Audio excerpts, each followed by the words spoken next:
opinion, what percentage of women would qualify then as regards having these qualities, that is being able to ask for money, as you suggested?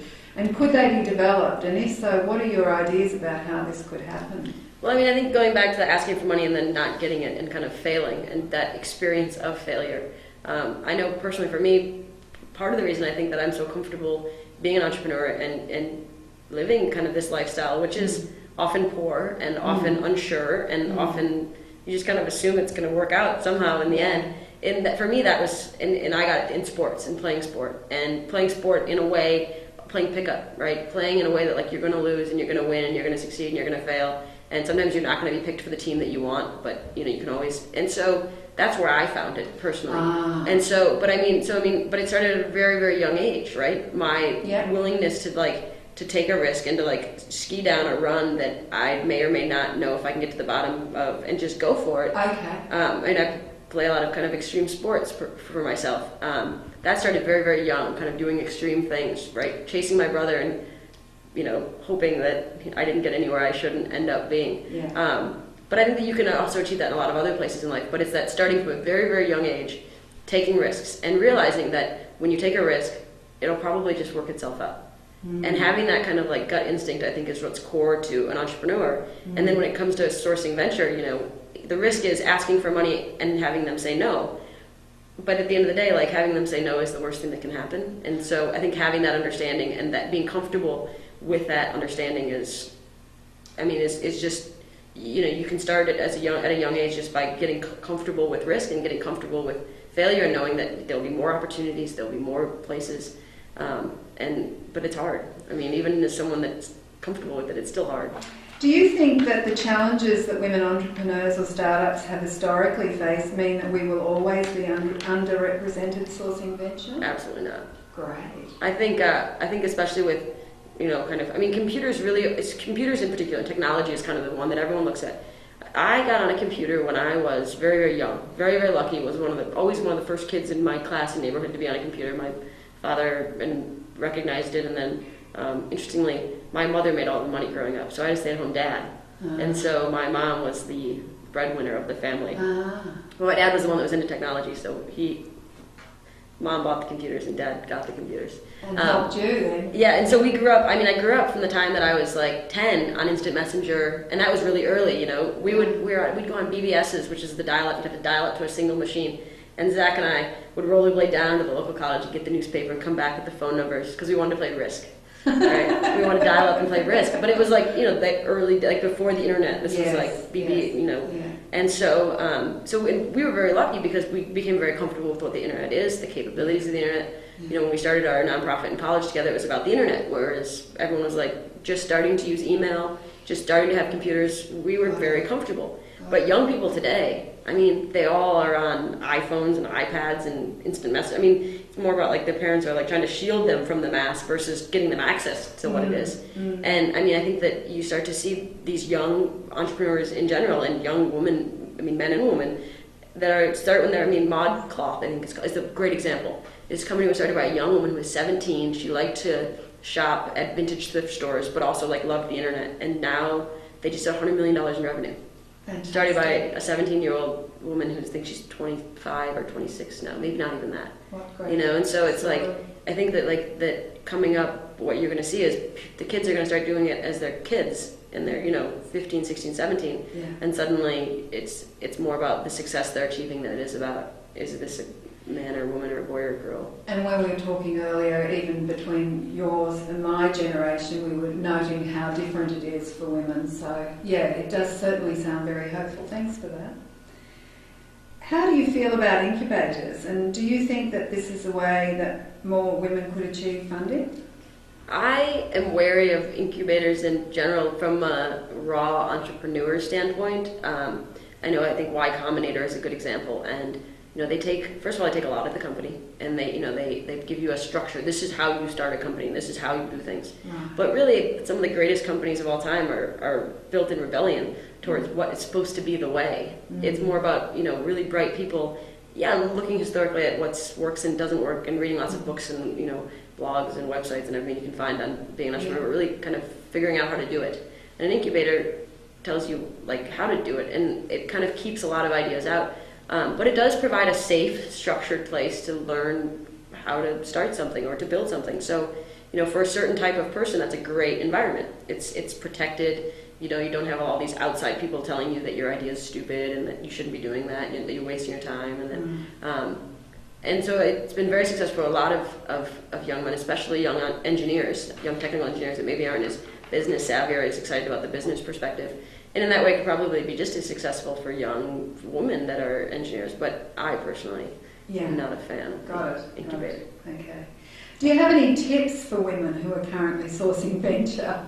Perseverance and be fair to yourself. I think that often, when we have sourced venture in the past, and we got rejected, we really, one thing that I think we did pretty well, not always perfectly well, was if every VC is saying, we don't think your idea has legs, maybe take a step back from the drawing board and try to figure out why they're saying that, and then see if you can spend a few months correcting the problems that they see, and then go back, right? Instead of just saying, they don't get it, they don't understand, why aren't they giving us money?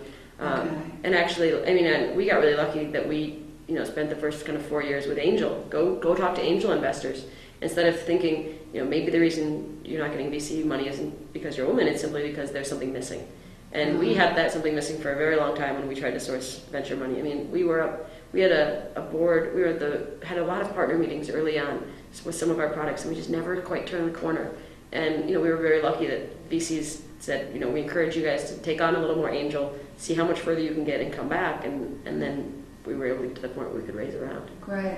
So what you're saying is, don't be stopped by it, but and don't get paralysed by it, but really just start looking creatively at what could be changed. Right. And don't think that they're saying no because you're a woman, or don't think they're saying no because you're too young, or because or you're too old. It likely has to do with the fact that there's something missing, and if you can figure out what that thing that's missing is, and you can fix it, then suddenly, be it adding a better revenue stream, a better growth model, whatever that thing is. I think VCs that I've seen over even the last 5 years have just gotten more and more sophisticated, right? They want to see a company that can scale, and now they know what a company can scale looks like. So now if you go in, you've got this great idea.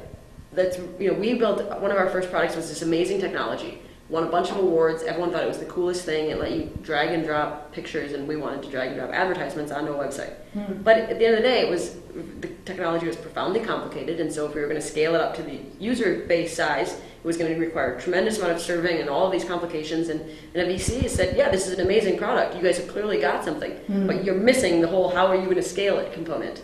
And so we had to step back and say, can we scale this product? And we actually found we couldn't. We found it was an unscalable product.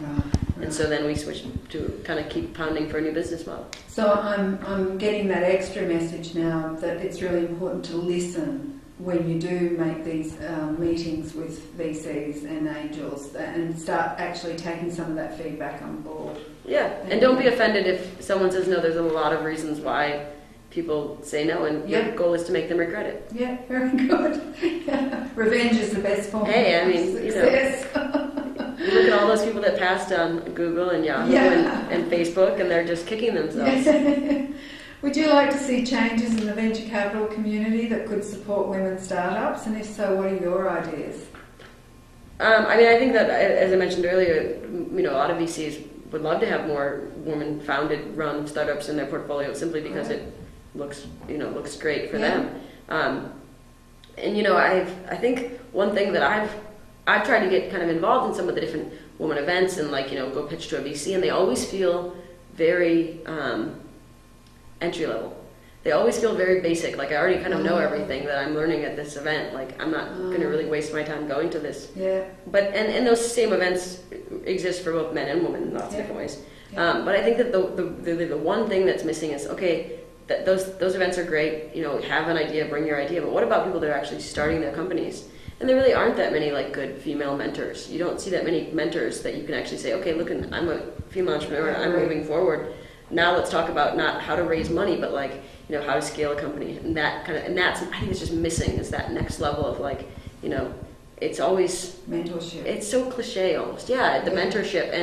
And I know as now I've been doing this for 5 years, I definitely have had many conversations with all my, friends that want to start companies, about how they can start companies, and so really it's just doing it. You know, you just. So what you're saying is that there really needs to be more mentorship of women mentoring women, or men mentoring women, or men mentoring young entrepreneurs. Though I feel that often the problem with being I would say that as a young female entrepreneur, sometimes it is uncomfortable for older men to feel like they can comfortably mentor young women.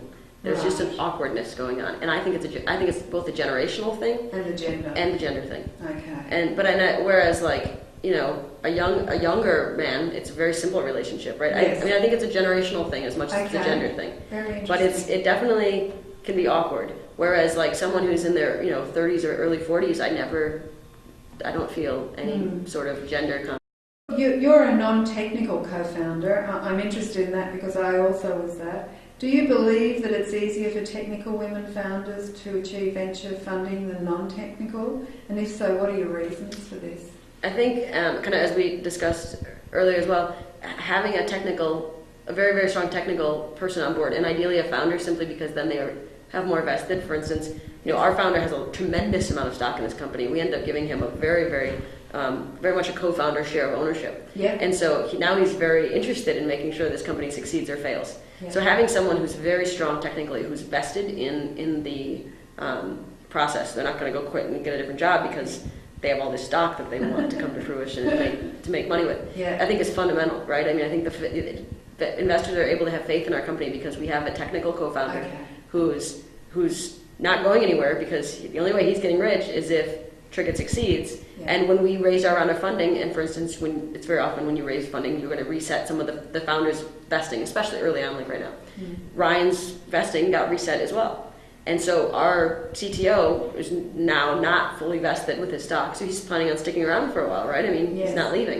Yeah. And that's very important, because he leaves, we have a problem, because we're a technical company. Yeah. So I think that having technical talent and understanding technical talent is important. But I mean, Ryan is not a business person, right? Our CTO is just not a business person. Right. And he doesn't really want to be a business person. Right. And so for us, that was the team dynamic that worked, right? I do more operations. Zach's our CEO, does kind of more external sales role, and Ryan's our CTO. And I mean, Ryan never goes to a networking event unless there's free food and he wants to. He never has to pick up the phone to call anyone unless he wants to. And he literally just gets to build the product. So for us, that was the role that worked.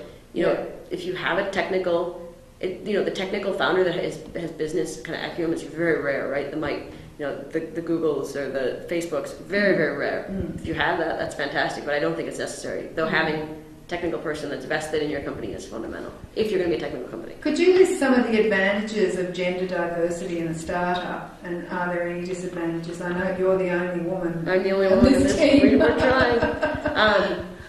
I absolutely would love to have one woman in this company. I think I try hard to hire a woman, but we decided, and I agree with that, when we hire, it's the best candidate that we hire and that we offer the job to. It's never going to be, okay, I'm offering you this job because you're a woman, even though you beat out someone. I just don't think it's very necessary. Interestingly, we have, in the office, we have all, 5 men. But out of the office, we have a handful of consultants that are fundamental to our company who are women, and they don't want jobs. Our controller wants to be a consultant. Without her, a lot of things crash. Right. She doesn't want a full-time job. She doesn't want to come into the office. She likes that she works from home. She likes that she does that. The woman that's in charge of our PR and marketing just had a baby and wants to be at home with her baby, but she still works many hours a week for us. So they all want some freedom, but they contribute. Yeah, and so I think that as we grow, we will absolutely bring on a lot. Interestingly, that we don't have any women in our accounts team right now. That will fundamentally change. At Google, I think 80% of the incoming AdWords account managers are women. Wow. And they in part do that to balance out the technical side, which is men. But but we got Mike from Google, and he was like, I was in a class of 15. I was one of the 3 guys. Wow. So for us, it's, I don't know. I have no bias towards women, but no, obviously you don't. I just wondered if you see what the advantages are that women can bring. I think just diversity in general. Okay. Is a different way of looking at things. Yeah, it's probably the most important thing. We definitely don't have a very diverse team right now. We're all athletes that grew up in the Midwest, pretty much. Right. that are under 30. I think Tony might be over 30. Though we do have a sales guy who's 50 and lives in Florida. But I think like, you know, it's also hard when you're building a culture. Like, you're obviously attracted to people that are just like you and they're doing the same things as you, and that, you know. So it's, I think it's, you know, on one hand, you definitely don't want to put like, you know, a fire, you know, create a fire in there by adding conflict. Yes. So like that's the fear, but I don't think gender has anything to do with that. I think for us, we just haven't had a woman accept our offer yet. That's been the right person. But we've put offers out there. So, but we have a lot of people who reject our offers. You know. Maybe someone will see this interview and apply for a job with you. Especially if you're an engineer. Anyway, thank you so much, Absolutely. Susan. I really appreciate your time today.